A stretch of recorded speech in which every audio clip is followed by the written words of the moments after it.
Get the power. Playtime is over. The power of the cards. It's time to duel.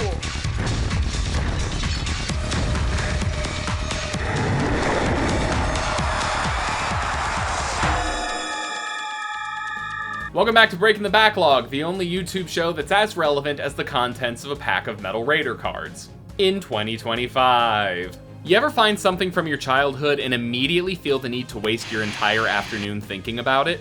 That's me with Yu-Gi-Oh cards. It doesn't matter that I haven't played a proper game of Duel Monsters in years. The moment I see a pack of these bad boys on the store shelf, my brain goes full Duelist Kingdom mode. Oh yeah, well I summon the Dark Magician! Ow! But what if I told you there was a time where you didn't need to beg your parents for booster packs at the local Walmart just to get the newest cards? A time when you could battle all your favorite characters from the show without them screaming about the heart of the cards or the power of friendship every 5 seconds. Ladies and gentlemen, this was that game. This is Eternal Duelist Soul, and this is the first Yu-Gi-Oh game I ever played, outside of thinking I was good at the TCG. And it's also the reason that I realized I wasn't good at the TCG. Let's see how it holds up. Part 1, the story. So, funny story, this game doesn't have one. You won't find any ancient Egyptian backstory, shadow games, or heart-wrenching rival arcs. Eternal Duelist Soul has the plot depth of a piece of burnt toast. You boot it up, pick a starter deck, and the game just yeets you straight into Duelist boot camp. The structure is simple. You start in the beginning tier, dueling against characters like Tristan, Taya, and Joey Wheeler. You know, the JV squad of duel monsters. But as you win matches, you climb the ranks, unlocking tougher opponents with stronger decks and actual strategies. Eventually, you're facing absolute monsters like Seto Kaiba and Yami Yugi. These guys don't mess around, and if you make it to the top and beat Yugi, congratulations! You're now the king of games, I guess. What do you win? Nothing. But hey, at least you can keep dueling forever. It's not the most gripping narrative, but in a weird way, that's kind of the charm. Part 2, Exploration. That's a good one. There is none. The only thing you're exploring is menus. For lack of a better term, the whole game takes place inside of a duelist gauntlet, with the only way forward being through, you guessed it, more dueling.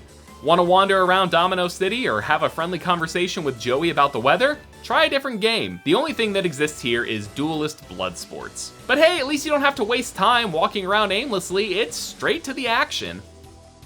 Part 3, Combat. So this is where the game shines. Unlike earlier Yu-Gi-Oh titles that butchered the rules, the Eternal Duelist Soul actually plays by the TCG rules. That means no weird anime style cheating, and no summoning tribute monsters like the Blue Eyes White Dragon without tributing. Sorry Kaiba, not this time. If you've ever played the Yu-Gi-Oh TCG, you know the drill. Draw a card, summon a monster, activate a spell, set a trap, and pray your opponent doesn't have Raigeki, or Dark Hole, or Mirror Force, or Trap Hole. Because of course they do. Naturally, the AI loves to cheat in its own little way. Opponents always seem to have the perfect counter at the exact right moment to what you just did. Hell, the duels against Pegasus are scripted to actually have him know exactly what cards are in your hand, which is super cool and based on the anime. But I still hate it. Peering behind the curtain, Eternal Duelist Soul is the localized version of Yu-Gi-Oh! Duel Monsters 5 Expert 1, a game title that was sure to confuse no one's parents in the local Walmart ever. And as such, there were some changes made for the English release. Some of the main changes include having constant music in the Eternal Duelist Soul versus a dynamic duel music in Duel Monsters 5, cards having special animations upon activation in Duel Monsters 5, and the duel computer mirroring your deck to perfection to make a mirror match in Duel Monsters 5 versus the fixed deck that it has in Eternal Duelist Soul. I kinda hate that they did that in Eternal Duelist Soul though. The possibility of having an exact mirror match with your dumb, stupid strategy is just like, why would we pass that up? Part 4, Collectibles and Crafting. You wanna know what's better than actually spending your hard-earned money on Duel Monsters packs? Getting free shit in a video game. These things cost actual money and are scalped to hell in your local Target, and like, Eternal Duelist Soul just gives them away for winning or losing. You unlock more packs as you win more and more duels, which means that there are more and more card types available to you, and before long, you're drowning in options. Now, granted, they're not great options, and granted, you have no idea of knowing what cards are available in each pack unless you live in the modern age and look it up, but generally, it's a safe bet to keep opening the same ones to find cards you want.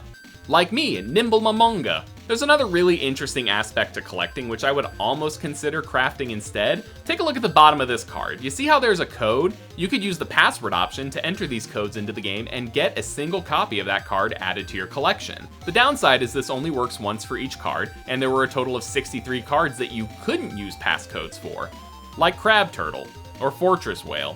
Which, if you're like me and tried building an actually themed deck around Aqua, it really limits your strong monster capabilities. The cards available in this password system also only went up through what I believe was the OCG set of Curse of Anubis, which for us here in the TCG was the first half of Pharaoh's Servant. I have a really fond memory of staying the night with a friend when we were in like 4th grade and going through a copy of the Beckett Yu-Gi-Oh! Collectors, issue number 2, and using a magnifying glass to get the codes off the bottom of the card images and try and make the best deck possible. I really wish I could have found a copy of those magazines for relatively cheap that were in good condition so that I could have had them for this video. But in the meantime, I mean, look at all those cards. Part 5, the extras.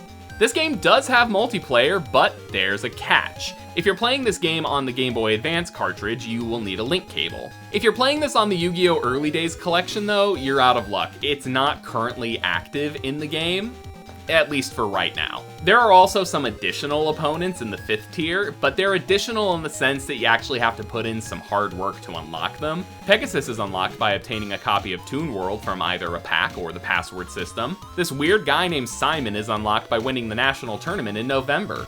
Which, no, you don't actually have to wait for the year to roll around before you try this. The Eternal Duelist Soul has a built-in calendar that advances daily after every duel, regardless of the outcome. Then there's Truesdale. Truesdale is unlocked by beating Simon once, or by collecting each of the 819 cards available, which you get by beating Simon anyway, so it's a moot point. Also, Truesdale is just Yugi's grandpa. How many times do we have to teach you this lesson, old man? I love the young people. So, should you, in 2025, be playing Eternal Duelist Soul? That's a really difficult question. If you ever had a soft spot for Yu-Gi-Oh! And want to revisit a time before the game was played at the speed of light, then absolutely, Eternal Duelist Soul is simple, fun, and a great way to relive the early 2000s version of Yu-Gi-Oh! A time when the game was actually slow and methodical, and there wasn't such thing as a win on turn 1. I f***ing hate Exodia combos. If you're looking for an actual story mode though, you might want to check out later games like the Sacred Cards or the World Championship series. Or hell, we've got Yu-Gi-Oh! Master Duel and Legacy of the Duelist available, the latter of which got a ton of DLC chapters and even an updated version that brings it up to date with the current meta. These days though, I tend to find more enjoyment in collecting the Digimon TCG physical products. I did have some experience with Pokemon, but I don't understand the game hardly at all, and I'm just playing it on my phone because I like that version more. And Magic the Gathering scared the shit out of me. And now look at me, opening Yu-Gi-Oh! Packs in 2025 just because a video gave me the excuse to be able to do so. What a world. You never know what you're gonna find in these things. I mean, I'm seeing things like, I recognize gladiator beasts. I don't recognize anything else in these packs. I'm old now, and I hate it.